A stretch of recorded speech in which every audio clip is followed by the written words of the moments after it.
Alright guys, how's it going? So today I'm gonna give my little Windows 10 review, and first off, the information from my perspective. So I've been using Windows 10 for about a week now. I took it to work, took it to my classes, I used it in my daily routine, and I study cybersecurity, so I use computers a lot, you could say. So I think I got quite a good impression of Windows 10 so far, and so here's what I think about it. So first of all, I think Windows 10 is really great. I like it already, and this is only the technical preview version, so this is not what you will buy in stores later this year. And I have to say it's a very stable operating system so far compared to other technical previews of, let's say, games or programs that I've tried in the past. So for a technical preview, more than half a year before it's released, Windows 10 has left a really good impression on me. I actually plan on using it until Windows 10 gets released officially.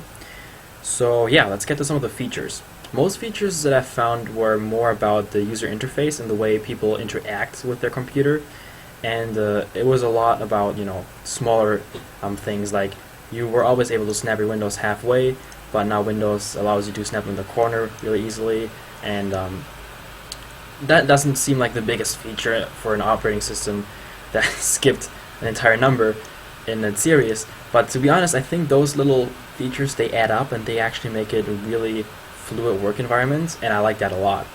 And yeah, so the only reason Windows 10 has crashed on me so far is when I tried to record this video, because I'm guessing the recording software doesn't really like that next feature, which is the additional workspaces.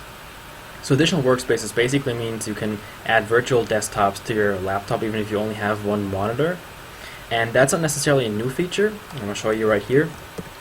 This has been around in Mac OS and Linux distributions for a while now, and I actually first used this type of feature when I was using Ubuntu for the first time, and I liked it a lot there, and I'm really glad that Microsoft actually implemented this feature into Windows, because I like Windows a lot and I use it on a daily basis, so this actually helps me stay organized. So what you could do with those additional workspaces is, for example, set up one for regular browsing. So here I have Spotify open in one window, and Chrome here, and I do Facebook and Reddit and whatnot.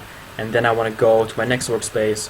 I have my class website open and Evernote for some notes that I'm going to take during class and whatnot. And then here I would have another window where I would have TeamViewer running, and here I could display my other computer.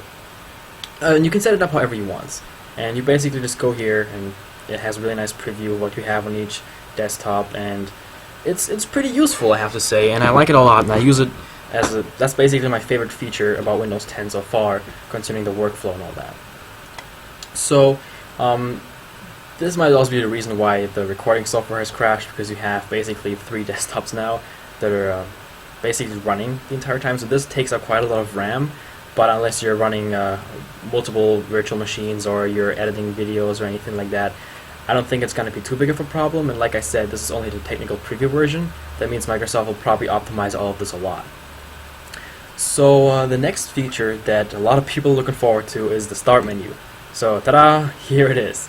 I personally never really cared about that. I don't think the complaint about Windows 8 was really justified, because I don't really care. When I open up a program, I usually just hit the Windows key and type in what program I want to start. Let's say I want to start Notepad++, and I just type it in and I start it, so I don't really care. Okay, that's the wrong Notepad, but whatever. I don't really care if it's full screen or whatnot, but this is really nice, and it's nice to see that Microsoft actually cares about what the user thinks, and they're doing a really good job with implementing new suggestions. So yeah, like I said, this is pretty nice. I never really cared about the start menu, but I actually grown to like this one a lot. And one thing that comes with the start menu, with those tiles that you can see here, is definitely that now you are able to use apps on your desktop computer, which I wasn't sure if that was going to be a big deal for me, because I don't really like the entire touchscreen oriented interface. But this is really nice, because I can use, for example, things like the Netflix app, which is a lot nicer and more accessible than opening it in a browser.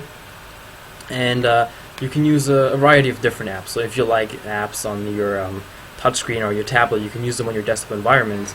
And if you don't like them, you can choose to use the regular programs like you would, let's say, on your regular desktop computer. And I like that Windows 10 gives it that option. You don't have to do anything. They give you the option to do the new features and all that, but if you like Windows 7, you like the way it works, you can basically just keep using it that way. And yeah, so that's really cool. Good thing there, Microsoft.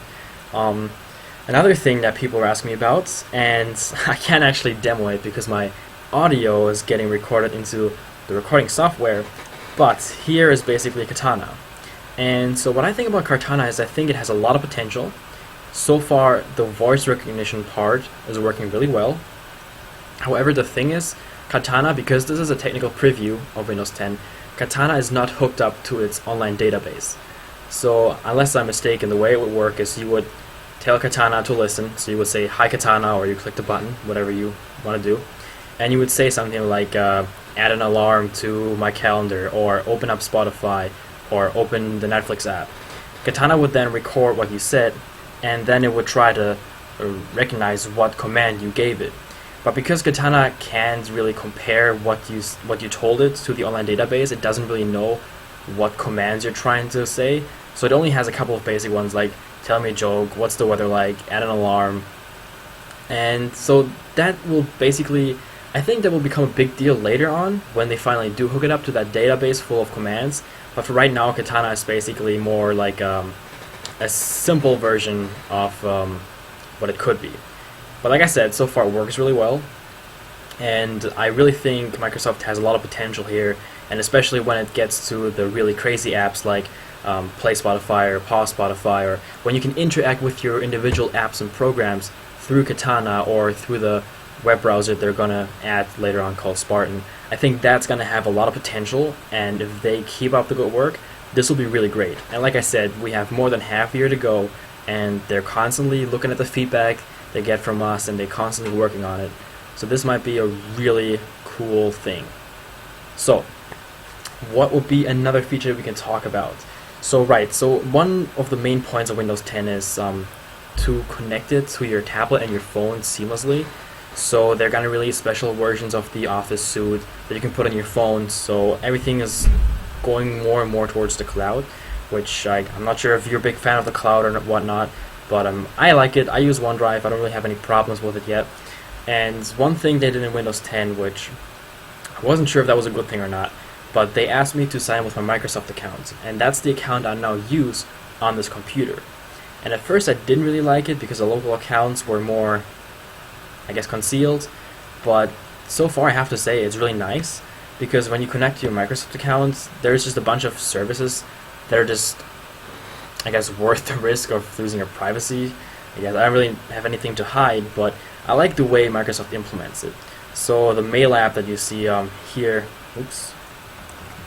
here for example, I'm not going to start it off so you guys don't have to read my email, but it's really nice because basically your operating system now has a notification bar.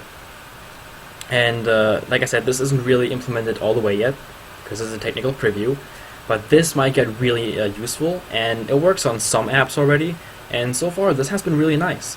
And it's not like an annoying feature or anything, and it's easy to use, and it's a little bit buggy right now, but I actually think this has a lot of potential too. And I also like that you can customize it. You can basically turn all those features off if you don't like them, and except for having a couple of different icons and visual changes, you can have Windows 10 on Windows 7 more or less. So there isn't really a learning curve to this operating system, and I like that a lot, because it adds a lot of features, but you don't really have to learn how to use them. So when I went from Windows to Ubuntu, I didn't really know what I was doing at first, because there's a bunch of things that are a lot different than Windows. So it took me like about a week to get really into Ubuntu and figuring out how it works. But when I switched from Windows 7 to Windows 10, even though it seems so different at first, it basically works the exact same way. But you have so many features like the workspaces, which have changed the way I organize my desktop a lot, and the start menu, which is, I mean, it doesn't change that much, but it adds a lot of funny things, fun things. And I also like Katana, I'm not going to lie. It's kind of weird to be in public and yell at your phone or your tablet, but when you're at home and you're sitting in your office or your room, and you just sit, in your chair, and you just yell at your computer, "Hey Katana, play some music." That's a really nice feature, because when you're at home, you usually don't have that many people around. So when you talk to your computer, it doesn't feel that weird, I guess you could say that. But yeah, that's definitely something that I like about this. So Windows 10 is doing a lot of things right, and I'm really hoping that they keep going this way. and I'm going to show you guys the Windows feedback app. So this is basically how Microsoft receives the opinions of people.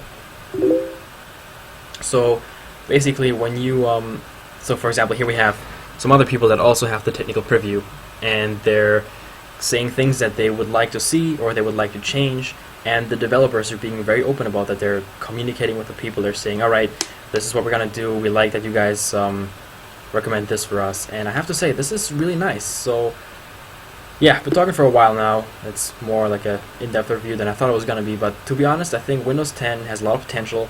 It's really good so far already. I'm going to keep using it, and if Microsoft keeps going that way, this might be a really nice thing in the future. And yeah, so let's hope they do that.